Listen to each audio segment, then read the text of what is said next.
Hello, my name is James Ross, the multimedia editor at SBC Media, and I am joined today by Troy Paul, the CEO of SGG Media.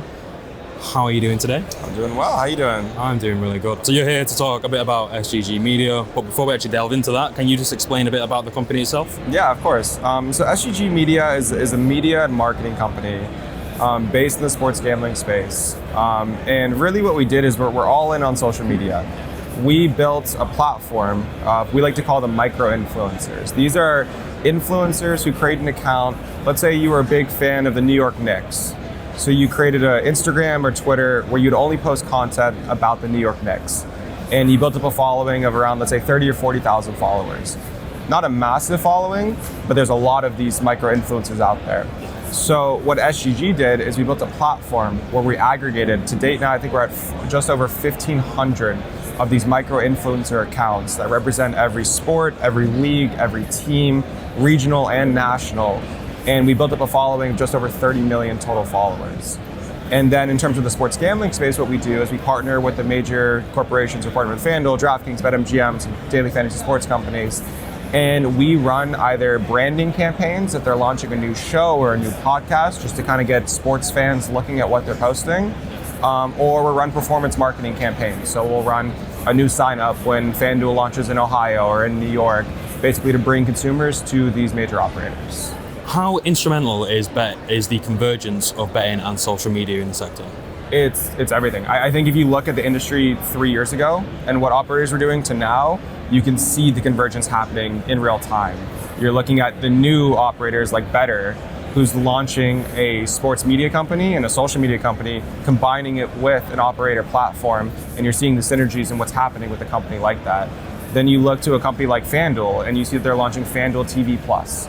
They're trying to create communities. They're trying to create audiences that use FanDuel and enjoy it for more than just the actual user interface to make my bets. They're trying to build communities with podcasts and shows and social media that kind of create a larger audience around their platform. So it's growing every day. I'll probably say over the last 5 to 10 years, we've seen so many different social media platforms come in different forms, shapes and sizes. How do you continue to push and stand out in all those crowds of different social media platforms? We like to say it's half science, half art. There's not a surefire way to guarantee what you're doing, but we work in social media every day. So we see a lot of what's happening with trends, and we see what new platforms are growing and what utilities they have to the sports gambling space. A great example of this would be, I'd say, Discord is a new social media style app that really no one even knew about 24 months ago. No, it was mainly for me, being a gamer, it was just gamers to connect with PC gamers and stuff exactly. Like that. You get so many different channels that you can build communities on. Yeah, but then you start to learn as you use it that the engagement levels of people who are on an influencer's Discord or whatever Discord it is that you follow are significantly higher than someone who's looking at an Instagram post.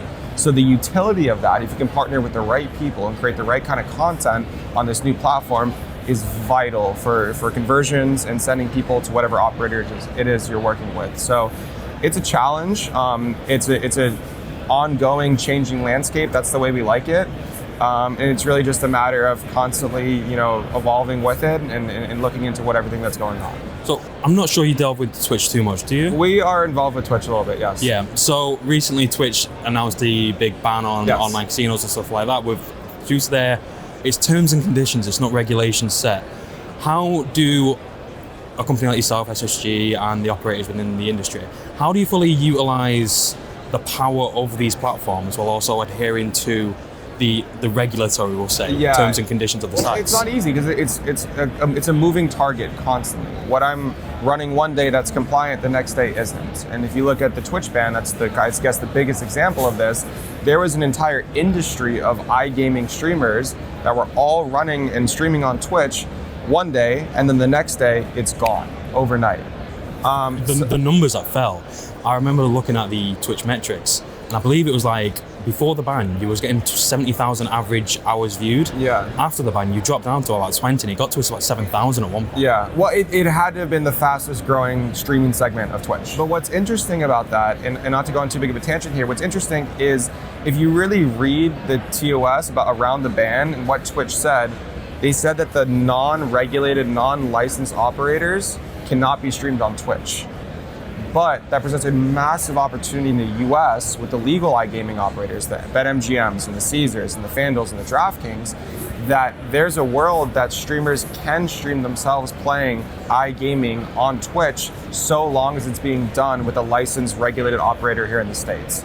And that makes sense. Twitch wants to do it the right way. They want it to be controlled. They want the right gambling language. They want the right compliance language. And you're working with kind of gray area casinos that could present a lot of problems. It was a very Wild West kind of moment, wasn't it? Because there was so many, like, we'll call them black market streamers for now, but because they were so out of control, you had to get kind of them in control in a sense, in line. They were just making so much money from it. There's so much money being made that they couldn't say no to it. You were seeing big celebrities getting involved with it.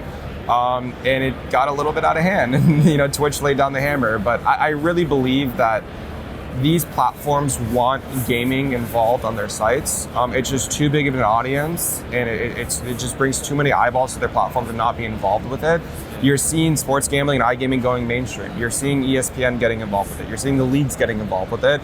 I think it's just a matter of time, I guess, on the Twitch front before they really figure out how to do this the right way and allow streamers to come back under the licenses and umbrellas of the legal, regulated, operated companies. So I remember when I first heard about the Twitch ban, I was thinking, oh, this seems a bit excessive. It seems a bit radical considering everything else that goes on with Twitch, because it's not without its controversies. Yeah. And we can mention hot tub streaming and all that jazz, but actually on the face of it, what Twitch has done has been the most responsible thing Twitch has actually done in a long time. Yeah. And actually protecting its user base, which, let's not forget, even though gambling is tailored to an adult audience, there's still quite a lot of young people utilising Twitch. So they put the safe measures in there in place, and they will only go further to enhance that product to make consumers safe. But just on SGG Media, going back to yours, how do you differentiate yourself from others in your field? There's one major difference between what SGG does, and I'd say what most other social media related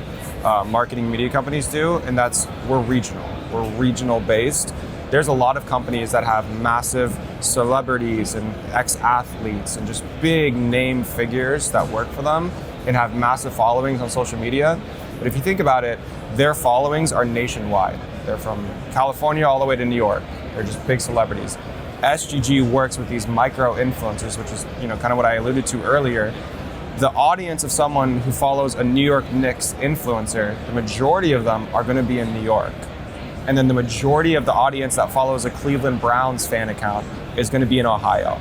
So we're able to segment our campaigns and advertise on a regional scale through social media, which is pretty unheard of, I guess, up until now, up until micro-influencers. So in the present day, in 2023, what content kind of resonates with the sports fans? Your content on social media? There's hundreds of different segments. For companies and for influencers, it's more about finding your niche. Finding what specific area am I really passionate about or an expert in, or really I can make a lot of jokes in and create good, funny content around, and honing in on that. From the gambling front, I think you're seeing this new wave of handicappers, people who post their picks online. It used to be kind of, I'd say, like a slimy space where people were promising the world and saying, I'm going to make you a ton of money and I never lose my bets.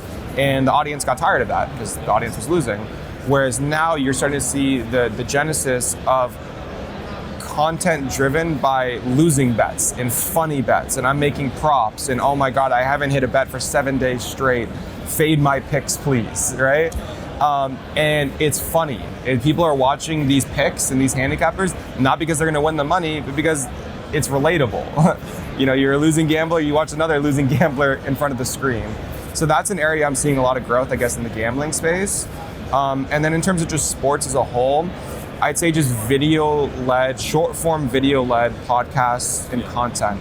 Certainly in the US, with the whole TikTok court issues and so forth, how are you utilizing platforms like TikTok, YouTube Shorts to kind of alter your company strategy a bit moving forward? We actually launched our first podcast show 2 months ago. It's called The Splash Sisters.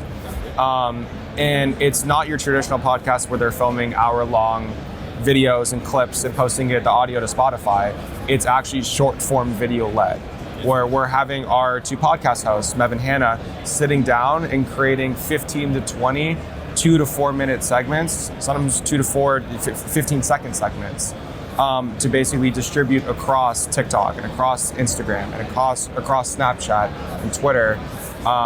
So it's an area where we're seeing a lot of growth in. We've certainly gotten involved with it as a company, and it's been very successful so far. Let's get a crystal ball going. Let's look into it. For 2023 short term, what can we expect from SGG Media, and even in the long term, could we be branching out of the US potentially into other regions? It's on the table. Yeah, I think in the short term, you're looking at just continued growth. Right now, our database is just over 30 million followers. You're going to see us at 50 million by the end of the year, hopefully. You've set the target now, so yeah, exactly. Now I got to live up to it. And then I think you're going to continue to see growth in our content section. We launched our first podcast 2 months ago. We're in the works right now, something exciting, kind of a streaming red zone type show that I don't want to divulge too much information about. But I think just continuing to expand our content sector and keep building out our Instagram and Twitter database. Perfect. Troy, it's been an absolute pleasure talking to you. Thank you for joining us. Thank you for having me. Cheers. Appreciate it.